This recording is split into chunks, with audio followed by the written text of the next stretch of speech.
Wa anal hashir, men adamdарды ээрчитүүчүмүн. Бардыгы мен аркаман ээрчит, wa nabiyyul mulahim, жана мен согуштун пайгамбарымын dedi. Согуштун пайгамбарымын дегени кээ бир адамдар чыгып алып, Иса пайгамбар сене турган болсоң согушка барбаш керек. Курал кармабаш керек. Эгер бирөө келип өлтүрсө өлүп беришиң керек болду деп ушинтип үйрөтүшөт да, бул туура эмес маселе. Аялдарыбыздын, ата-энебиздин, кыздарыбыздын, келиндерибиздин, ата мекенибиздин абийирин сактоо баарыбыздын милдетибиз.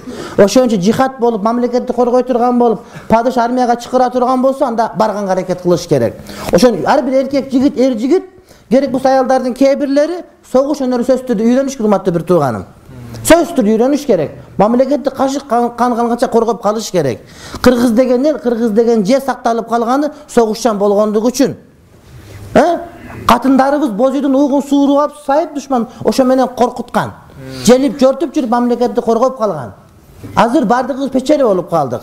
Этаж үйгө көнүп алдык, жылуу сууга көнүп алдык, бардыгыбыз эшикке чыкса чүчкүрүп ооруп кала турган болуп алдык. Пайгамбар алейхиссалам дайыма жоокер болгон, жоокерлик пайгамбарлык болгон. Бул деген мекенди коргоого дайыма даярданып туруш керек. Курал кармоо, башка кылып мекенди коргоо дегендер алардын кармоо аткан дини жалган экендиги мына ушундан билинип турат.